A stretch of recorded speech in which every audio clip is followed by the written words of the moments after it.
Shalom, selamat pagi dan salam sehat. Buat ibu bapak dan saudara-saudaraku yang sama dikasihi Tuhan, saya sangat percaya kita penuh dengan sukacita, bahkan sedang mempersiapkan hati untuk beribadah melalui saat teduh. Mari kita rendahkan hati di hadapan Tuhan, berdoa sebelum membaca firman Tuhan. Mari kita berdoa. Segala puji syukur kami angkat bagimu Tuhan, karena Engkau baik dan selalu baik bagi kami sekalian. Saat ini kami sedang membuka bejana hati kami untuk diisi oleh kebenaran firman-Mu. Kuasai hati pikiran kami dengan Roh Kudus-Mu ya Bapa, agar kami dapat mengerti, bahkan dimampukan untuk memberlakukan firman Tuhan dalam kehidupan kami. Kami telah sedia mendengar. Ampuni dosa kami Tuhan. Di dalam Kristus Yesus kami berdoa kepada Bapa di sorga. Amin. 2 Korintus pasal 12 ayat 1 sampai dengan ayat 10. Firman Tuhan, Paulus menerima penglihatan dan penyataan. Aku harus bermegah. Sekalipun memang hal itu tidak ada faedahnya, namun demikian aku hendak memberitakan penglihatan-penglihatan dan penyataan-penyataan yang kuterima dari Tuhan.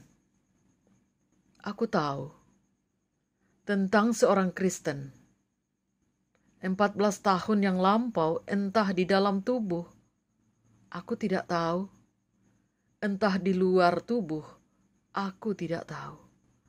Allah yang mengetahuinya. Orang itu tiba-tiba diangkat ke tingkat ketiga dari sorga. Aku juga tahu tentang orang itu. Entah di dalam tubuh, entah di luar tubuh, aku tidak tahu. Allah yang mengetahuinya. Ia tiba-tiba diangkat ke Firdaus, dan ia mendengar kata-kata yang tak terkatakan, yang tidak boleh diucapkan manusia. Atas orang itu aku hendak bermegah, tetapi atas diriku sendiri aku tidak akan bermegah selain atas kelemahan-kelemahanku. Sebab sekiranya aku hendak bermegah juga, aku bukan orang bodoh lagi, karena aku mengatakan kebenaran. Tetapi aku menahan diriku supaya jangan ada orang yang menghitungkan kepadaku lebih daripada yang mereka lihat padaku, atau yang mereka dengar daripadaku. Dan supaya aku jangan meninggikan diri karena penyataan-penyataan yang luar biasa itu, maka aku diberi suatu duri dalam dagingku, yaitu seorang utusan iblis untuk menggocoh aku, supaya aku jangan meninggikan diri. Tentang hal itu, aku sudah 3 kali berseru kepada Tuhan, supaya utusan iblis itu mundur daripadaku. Tetapi jawab Tuhan kepadaku, cukuplah kasih karuniaku bagimu, sebab justru dalam kelemahanlah kuasaku menjadi sempurna. Sebab itu terlebih suka aku bermegah atas kelemahanku, supaya kuasa Kristus turun menaungi aku. Karena itu aku senang dan rela di dalam kelemahan, di dalam siksaan, di dalam kesukaran, di dalam penganiayaan dan kesesakan oleh karena Kristus. Sebab jika aku lemah, maka aku kuat. Demikian firman Tuhan. Amin. Jangan beri kesempatan pada iblis, itu tema renungan firman saat ini. Saudara, sering kita berkata, cukuplah kasih karunia Allah. Tetapi kasih karunia itu cukup untuk apa? Kasih karunia Allah cukup untuk segala perkara yang kita alami dalam hidup kekristenan kita. Kasih karunia Allah terutama kita perlukan dalam menghadapi pencobaan-pencobaan dan bencana. Iblis ingin menguji kita dan dia ingin memberi berbagai problem. Dia ingin tahu apakah kita benar-benar berdiri teguh atas keyakinan kita bahwa cukuplah kasih karunia Allah. Iblis ingin mengukur berapa besar iman kita.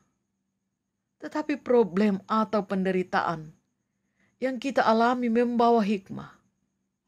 Seperti kata Petrus, janganlah kamu heran akan nyala api siksaan yang datang kepadamu sebagai ujian, seolah-olah ada sesuatu yang luar biasa terjadi atas kamu. 1 Petrus 4 ayat 12. Ada banyak orang berkata kepada anak Tuhan yang sedang mengalami pencobaan demikian, tentu Anda berada di luar jalur Tuhan, atau Anda telah melakukan sesuatu yang bertentangan dengan kehendak Tuhan. Oleh karena itu Anda terkena pencobaan. Orang yang berkata demikian justru tidak mengerti firman Allah. Itulah sebabnya dia tidak mengerti bahwa orang saleh pun seperti Ayub juga terkena pencobaan. Dengan lain kata, Petrus ingin berkata, janganlah heran jika kamu mendapat problem atau ujian. Lagi pula iblis ingin mengalahkan setiap orang yang dengan tekun melakukan apa yang Tuhan perintahkan. Iblis memusuhi kita karena ketaatan kita. Iblis adalah musuh jiwa kita. Dan dia berusaha datang kepada kita dengan siksaan api ujian yang dahsyat. Tetapi apabila kita tetap berdiri dan berpegang teguh pada keyakinan kita bahwa kasih karunia Allah cukup bagiku dan aku akan menggantungkan iman dan pengharapanku dalam Tuhan, maka kita tak akan gagal. Saudara, seringkali sebagai orang Kristen, kita hidup dalam kekalahan sebab kita tak mengerti kuasa firman Allah. Apabila kita tidak mengerti firman Allah, maka iblis akan menggunakan kesempatan ini untuk menaruh dalam hati kita agar kita berpikir, Tuhan telah meninggalkan kita.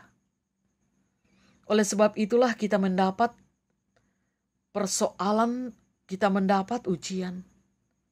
Tetapi Alkitab berkata bahwa pencobaan itu biasa. 1 Korintus 10 ayat 13 bagian A mengatakan, pencobaan-pencobaan yang kamu alami ialah pencobaan biasa yang tidak melebihi kekuatan manusia.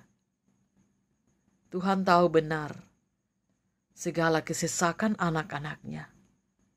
Karena itu, gantungkanlah seluruh pengharapanmu hanya kepada Tuhan dan jangan beri kesempatan pada iblis.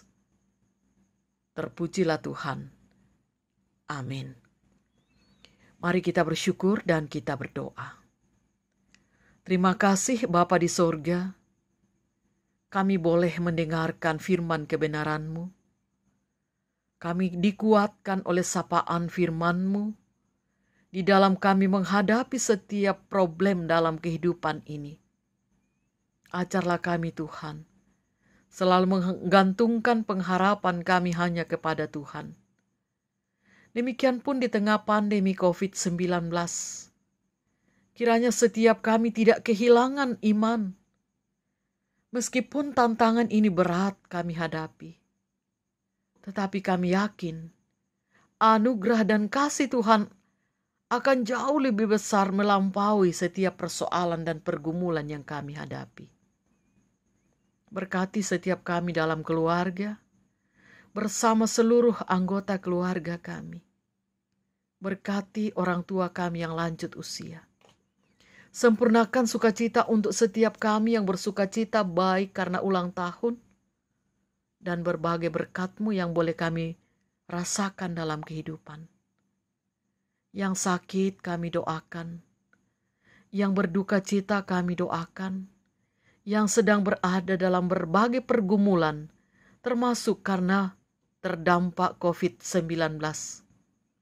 Kiranya semua dikuatkan. Bapa kami di sorga, peliharakan kami menjalani seluruh aktivitas kami sepanjang hari ini. Kiranya kami boleh melewati hari-hari ini dengan segala sukacita bersama dengan Tuhan. Inilah kami Tuhan. Ampuni dosa kami, dengarkan doa kami. Di dalam dan melalui Tuhan Yesus, kami berdoa kepada Bapa di sorga. Amin. Demikian ibadah kita. Selamat beraktivitas. Tuhan Yesus memberkati dan salam sehat.